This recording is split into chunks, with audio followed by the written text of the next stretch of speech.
चलिए बढ़ते हैं आगे, बात करते हैं मुख्यमंत्री अशोक गहलोत की, जिन्होंने इलेक्शन मोड में आई बीजेपी पर वार किए।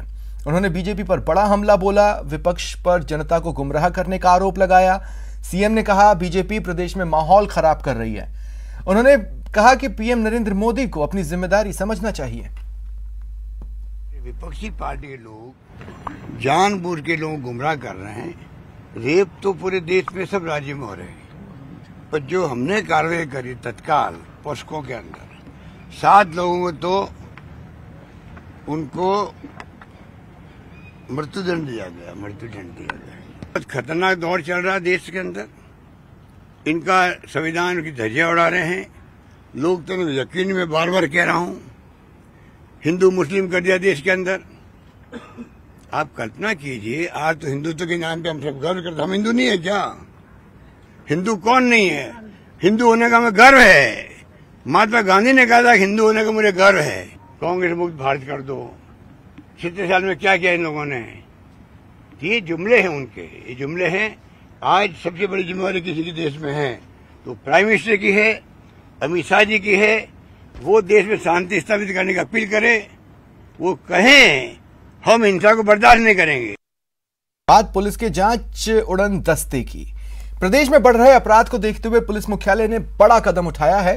आज चलते फिरते थाने की शुरुआत हुई है।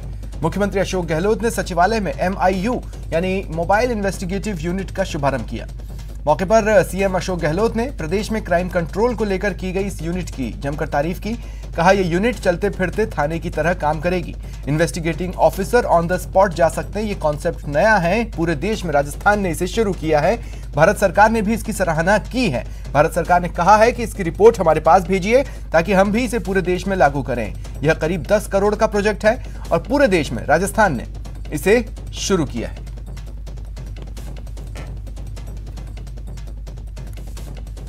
इन्वेस्टिगेशन IU ऑफिसर जो है वो खुद जो है ऑन द स्पॉट जा सकते हैं। जहाँ कोई घटना घटित हुई है तो अभी जाके जो कार्रवाई होती है, कोई पॉइंट पहचान करने की, उसको फ्लैग लगाने की, या और कोई इन्वेस्टिगेशन की FSL का काम है तो वहीं पर वो सब कुछ देख सकते हैं।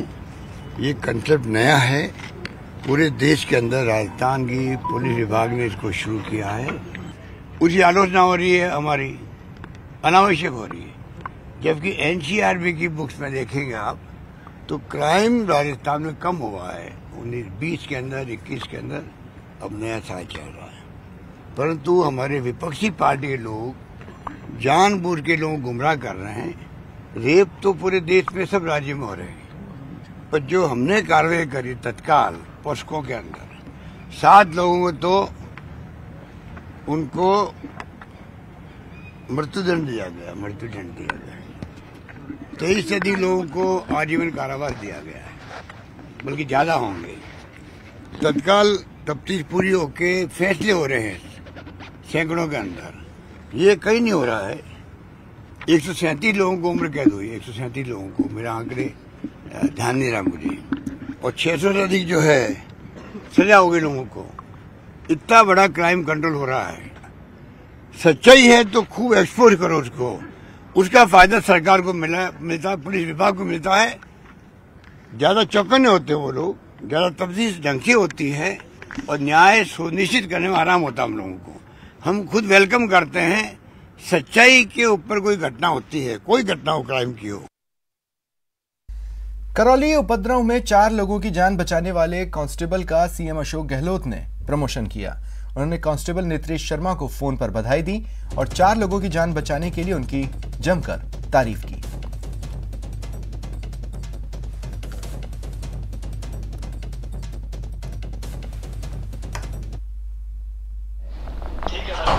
आपने बहुत शानदार काम किया, बहुत अनुकरणीय है और मुझे बहुत अच्छा लगा सुनकर के, पढ़ करके।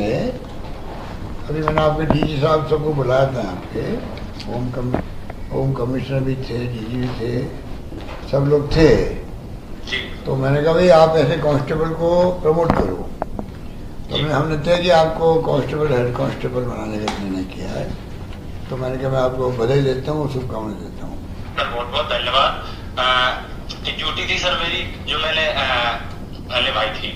ड्यूटी तो कई लोगों की होती है, पर जान को हथेली में रख कर के जिस प्रकार आपने इसको अंजाम दिया है वो तारीफ के काबिल है और बहुत साहस दिखाया, उसके लिए आप बधाई के पात्र हैं। मेरी बहुत बहुत शुभकामनाएं। कभी जयपुर आओ तो मिलेंगे आपसे, ठीक है? ठीक है सर। नमस्कार भाई, नमस्कार नमस्कार। ठीक है सर। आपने बहुत शानदार काम किया, बहुत अनुकरणीय है।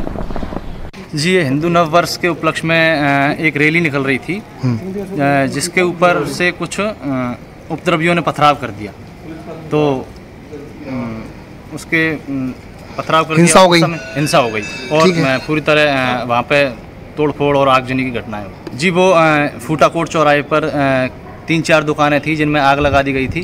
उन दो दुकानों के बीच में एक मकान भी था जिसमें 2-3 महिलाएं और एक महिला की गोदी में एक बच्ची थी जी। वो वहाँ पे चीख रही चल रही थी कि कोई हमें बचाओ, और मकान को पूरी तरह आग की लपटों ने घेर रखा था। फिर तो मैं वहाँ से मैंने जैसे ही उनको देखा, मैं सीधा घर के अंदर गया और उनसे कहा कि चिंता मत करो, कुछ नहीं होगा। फिर मैं उनको अपने साथ लेके और बच्चे को अपनी गोद में लेके और पूरी तरह कवर कर लिया अपने हाथों से और सीने से चिपका के और तेजी से मतलब घर से बाहर निकल आया। वो 3 महिलाएं थी साहब, तीनों को मैंने निकाला, वो मेरे पीछे पीछे आई। तो सिग्मा ड्यूटी में जब मुझे पता चला, रैली से 200 मीटर आगे चल रहा था, जब मुझे पता चला कि पीछे पथराव हो गया तो मैं वहाँ पे आया। करौली में रैली में पथराव की घटना को बीजेपी अध्यक्ष सतीश पूनिया ने सुनियोजित हमला बताया। पूनिया ने आरोप लगाया कि ये सरकारी इंटेलिजेंस फेल्योर है या फिर सरकार ने जानबूझकर ऐसा होने दिया। पूनिया ने सरकार पर तुष्टीकरण की नीति अपनाने का आरोप लगाया। की घटनाएं हुई है, ऐसा लगता है पूरी सुनियोजित घटना थी। इससे पहले की पृष्ठभूमि में इस जुलूस को लेकर बीकानेर में कोटा के अंदर 144 लगी, भीलवाड़ा में लगी और कश्मीर फाइल्स को लेकर भी इन्हीं बातों को लेकर 144 वहां इम्पोज की।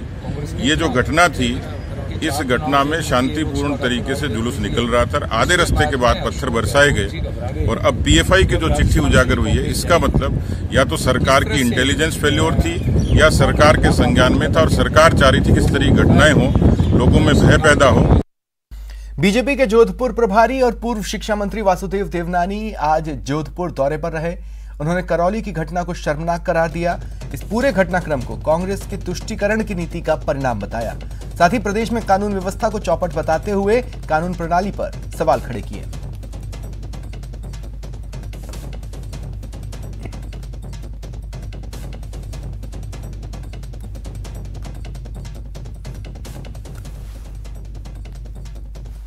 प्रशासन का फेल्यूर एक पक्ष है, कांग्रेस की नीतियों जिसके कारण से उनका मनोबल ऊंचा हुआ है वो उसका दूसरा पक्ष है। कांग्रेस की नीतियों के कारण मनोबल अल्पसंख्यकों का बढ़ा हुआ है। क्या हम किसी भी तरह इस प्रकार के जो अपराधी हैं उनमें अल्पसंख्यकों के अंदर वो अपराधियों का मनोबल बढ़ा हुआ है। और तीसरा, इंटेलिजेंसी बिल्कुल फेल्यूर है, क्योंकि राजस्थान में गृह मंत्रालय चूंकि मुख्यमंत्री के पास है, इसलिए उनकी जिम्मेदारी ये बढ़ जाती है। बात करते हैं कांग्रेस के हल्ला बोल की। आज महंगाई के खिलाफ यूथ कांग्रेस ने प्रदर्शन किया। हल्ला बोल की टीवी स्क्रीन पर 3 तस्वीरें देखिए। पहली जयपुर की है, जहां कांग्रेस कार्यकर्ताओं ने कलेक्ट्रेट पर प्रदर्शन किया। दूसरी तस्वीर कोटा की, जहां सड़कों पर कांग्रेस कार्यकर्ता उतरे। और तीसरी तस्वीर अजमेर की, जहां शहर और देहात के कार्यकर्ताओं ने प्रदर्शन किया।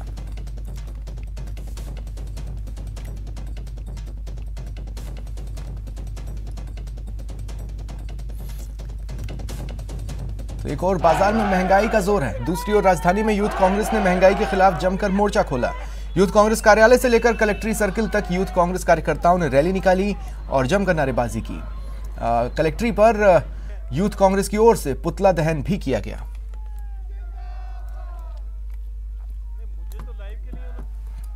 कांग्रेस का विरोध प्रदर्शन जारी है। राजधानी जयपुर में यूथ कांग्रेस ने अपने मुख्यालय से जयसिंह हाईवे से कलेक्ट्री सर्किल तक ये रैली लेकर के आए। क्या विरोध प्रदर्शन है, क्या मांगे आपकी? मांगे तो पूरी जनता को बताया, आपको ही पता है। महंगाई कम करो, क्या महंगाई कम नहीं करेंगे? क्या कांग्रेस पार्टी चुप नहीं बैठेगी? आम व्यक्ति के साथ, आम जनता के साथ खिलवाड़ हुआ है। मोदी जी ने अच्छे दिन का वादा किया था, अच्छे दिन नहीं आए। हमारे पहले वाले दिन ही ठीक थे जब कांग्रेस सरकार में 450 में गैस सिलेंडर की टंकी मिलती थी।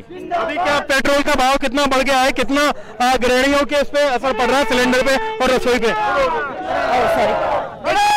जिस प्रकार से इन्होंने उज्ज्वला गैस योजना बांटी थी, आप देख रहे हैं कि 955 रुपए में क्या कोई गरीब परिवार कैसे उस सिलेंडर को भरवाएगा? तो वो सिलेंडर आज एक गरीब परिवार भरवा नहीं सकता। महिलाओं आज भी धुएं के अंदर अपनी आंखें फोड़ने के लिए मजबूर हो रखी है।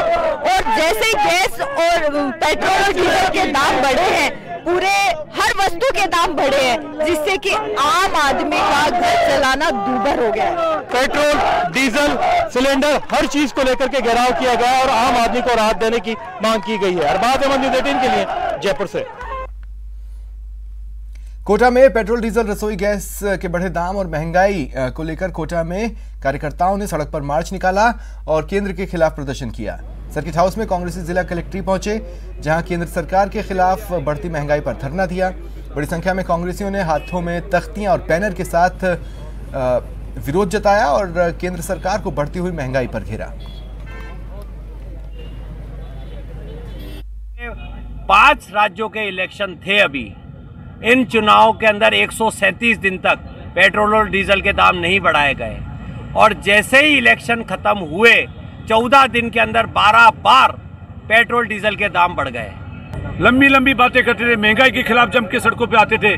उनकी स्मृति ईरानी अगर थोड़ा सा पेट्रोल डीजल के भाव बढ़े, गैस के सिलेंडर के दाम बढ़ते थे तो सड़कों पे आ जाती थी। लेकिन पिछले 8 साल में जब से देश के प्रधानमंत्री मोदी जी बने हैं, जबकि कच्चे तेल की दरें कम हुई थी उनके प्रधानमंत्री बनने के बाद, मनमोहन सिंह जी के टाइम में उसे 1.5 रेट से डबल से ज्यादा रेटें थी, लेकिन उसके बावजूद पेट्रोल और डीजल और गैस सिलेंडर के दाम दिन पे दिन बढ़ते जा रहे हैं। राज्य में 23 और 24 जुलाई को आयोजित होने वाली रीट की परीक्षा के बाद होने वाली शिक्षक भर्ती का सिलेबस पिछले दिनों शिक्षा विभाग ने जारी किया।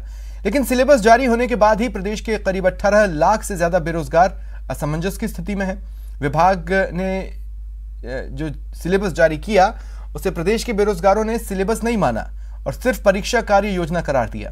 साथ ही शिक्षा मंत्री बीडी कल्ला से जल्द विस्तृत सिलेबस जारी करने की मांग की। वाइज उसका सिलेबस जारी करे विस्तृत रूप से, ये मांग हमने की है। साथ में ही हमने मांग की है कि जो कठिनाई स्तर है जो 2011-12 में था वही लागू किया जाए। इन्होंने कठिनाई स्तर ग्रेजुएशन का कर दिया, वो कमियां दूर करने की मांग की है। साथ में नई फर्स्ट ग्रेड सेकंड ग्रेड की भर्ती, पीटीआई की भर्ती दिखाने की मांग की है। 2016 की जो लंबित भर्ती है सेकंड ग्रेड की, उसको पूरी करने की मांग को लेकर आज ज्ञापन सौंपा है, मुलाकात की है। मंत्री जी ने विश्वास दिलाया कि वो अधिकारियों से मीटिंग लेकर और बेरोजगार हित में जल्द फैसला लेंगे और जल्द ही टॉपिक वाइज सिलेबस जारी करेंगे। इसमें सबसे बड़ी समस्या साइंस के अभ्यर्थियों की आ रही है, क्योंकि उसमें प्रश्नों का लेवल तो रख दिया इन्होंने 12वीं लेवल का। जो आज तक की पूर्व भर्ती थी, जो तृतीय श्रेणी अध्यापक भर्ती 2012-13, उसमें प्रश्नों का स्तर 10वीं था और कठिनाई लेवल 12वीं था। जो इस बार इन्होंने ग्रेजुएशन कर दिया, तो उसमें सबसे बड़ी दिक्कत साइंस के अभ्यर्थियों को आ रही थी, क्योंकि मैथ्स के बच्चे बायो पढ़ने में दिक्कत आ रही है और बायो वालों को मैथ्स पढ़ने में दिक्कत आ रही है। सिलेबस में देखो अभी इन्होंने जारी तो कर दिया, लेकिन जो कठिनाई स्तर वो आपको पता है, जैसे ग्रेजुएशन लेवल का रख दिया है इसमें सेकेंड जो लेवल 2 के लिए। बाकी ICAI का दीक्षांत समारोह चल रहा है, आइए सीधे चलते हैं। लाइव तस्वीरें आपके टीवी स्क्रीन पर। Jaipur exhibition and convention centre में ये दीक्षांत समारोह चल रहा है। करीब 4100 सफल स्टूडेंट्स को डिग्रियां दी जा रही हैं। ये लाइव तस्वीरें हैं आपके टीवी स्क्रीन पर।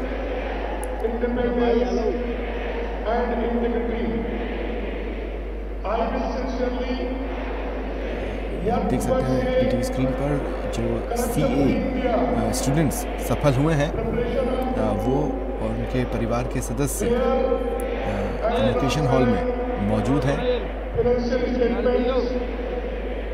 Principal chief commissioner income tax T. टर्न Singh Prasad, income tax investigation के डिप्टी डायरेक्टर अशोक चारण मुख्य अतिथि हैं।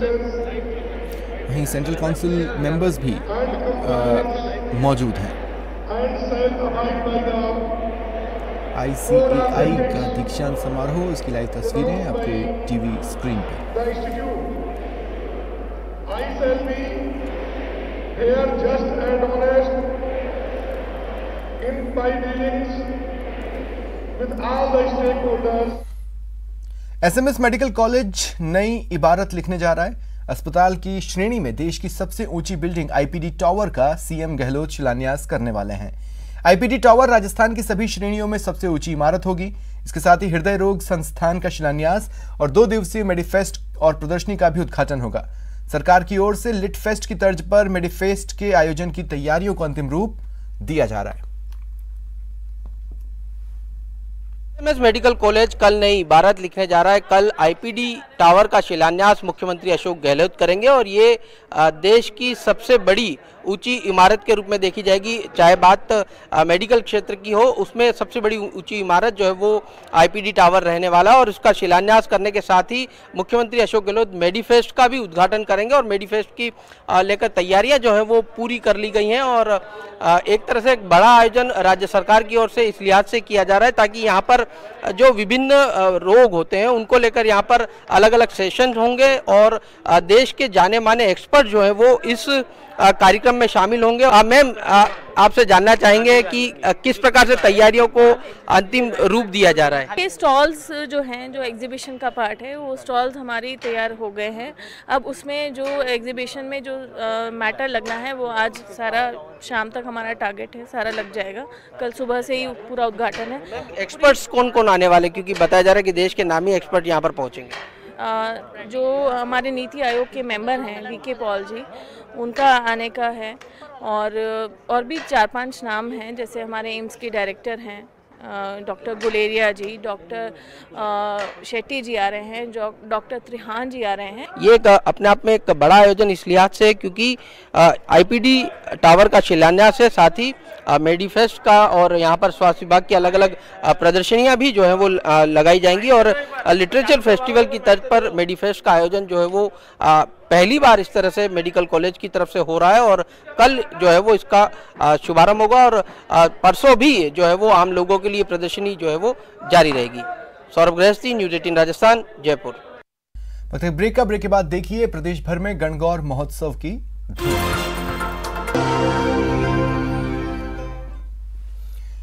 डीजल और पेट्रोल के दाम में लगातार इजाफा जारी है और इस बीच हमने प्रदर्शन की खबरें भी देखी, लेकिन अब बात कर लेते हैं उस खबर की जो आज लोगों के चेहरों पर मुस्कान लाई है और जश्न लेकर आई है। प्रदेश भर में गणगौर त्योहार धूमधाम से मनाया जा रहा है। आज आखिरी दिन महिलाएं मुख्य पूजा करेंगी, साथ ही आज गणगौर की पारंपरिक शाही सवारी निकाली जाएगी।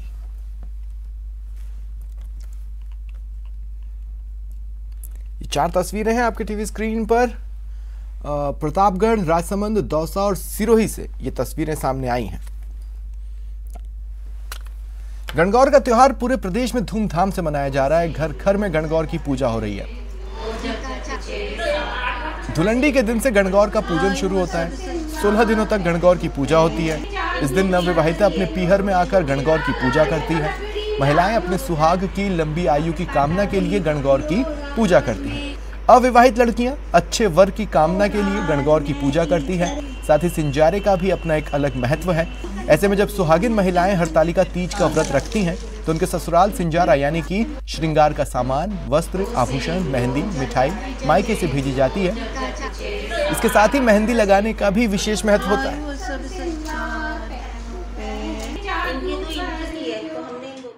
देश में गणगौर बड़े ही धूमधाम से मनाया जा रहा है। प्राचीन समय में माना जाता है कि मां पार्वती ने शिव शंकर के लिए 16 दिन की गणगौर रखी थी और जिससे प्रसन्न होकर शिव शंकर उनके सामने प्रकट हो गए थे।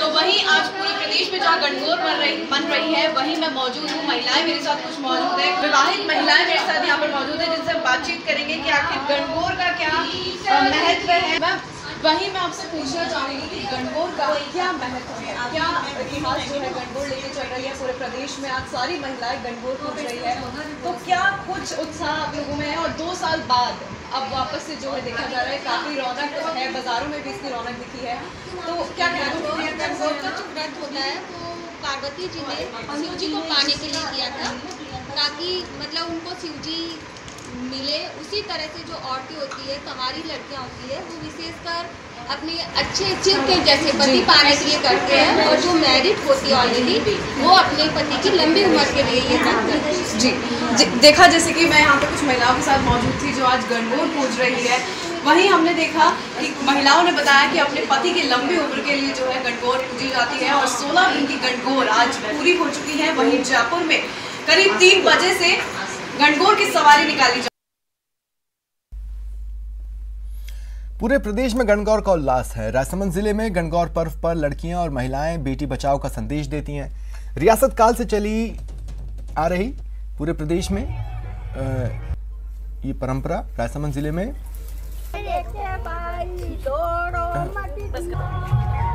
इस परंपरा को सेवरा परंपरा कहते हैं। महिलाएं परिवार की खुशहाली के लिए भगवान शिव और पार्वती की पूजा करती है। राजसमंद जिला मुख्यालय समेत ग्रामीण क्षेत्र में इन दिनों छोटी बालिकाएं सेवरा लाने की परंपरा निभा रही है।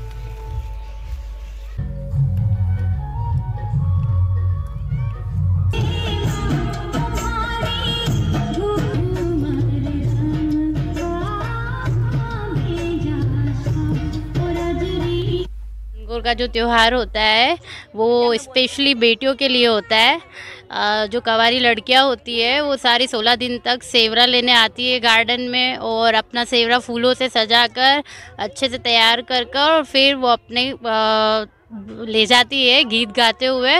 और जैसे कि आप देख रहे हैं आजकल कन्या भ्रूण हत्याएं हो रही है, तो इसमें ये भी है कि एक बेटी खुद अपने परिवार के लिए मनोकामना शिव पार्वती जैसे सुख समृद्धि की प्रार्थना करती है।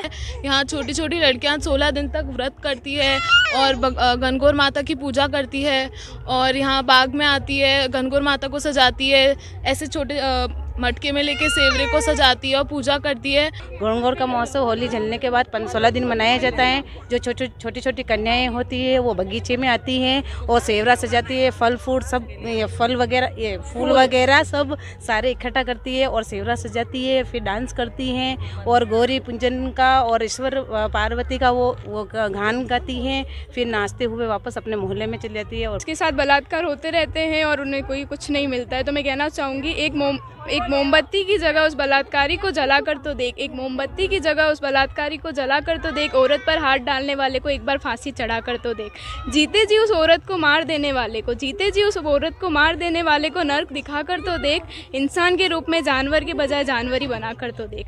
लड़की के कपड़े छोटे को दोष नहीं, लड़की के कपड़े को छोटे को दोष नहीं, एक बार उस बलात्कारी को बलात्कारी बोलकर तो देख। गलती लड़की की होगी, पता नहीं क्या करती होगी, एक बार उस बेटे को रोक कर तो देख। औरत का खून बहाने वाले को कभी उसी का खून दिखाकर तो देख। लड़की की चिल्लाने को रोकने से तड़पाकर उसी को चीखने पर मजबूर करके तो देख।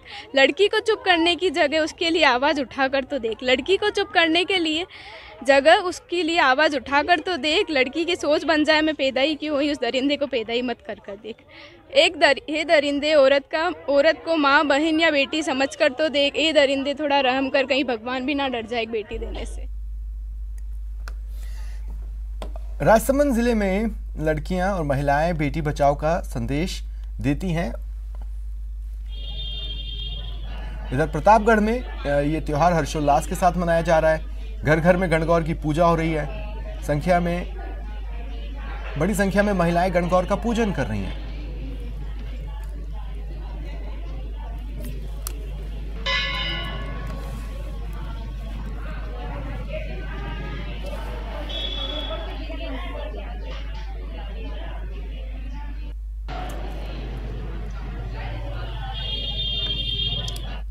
और बड़ी खबर मिल रही है, ग्रेटर और हेरिटेज नगर निगम में नेता प्रतिपक्ष बनाए गए। करण शर्मा ग्रेटर में नेता प्रतिपक्ष होंगे और मनीष पारिक हेरिटेज निगम के नेता प्रतिपक्ष होंगे। राज्य सरकार की ओर से आदेश जारी कर दिए गए। तो ये बड़ी खबर आपको बता रहे हैं, जयपुर ग्रेटर और जयपुर हेरिटेज नगर निगमों में नेता प्रतिपक्ष बना दिए गए हैं। राज्य सरकार की ओर से आदेश भी जारी हो गए।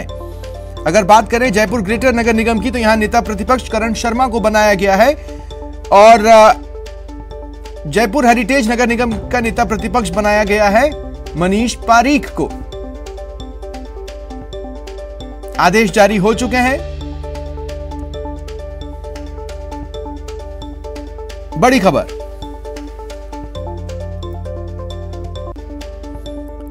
और एक बार फिर आपको लाइव तस्वीरें दिखाते हैं ICAI के दीक्षांत समारोह की।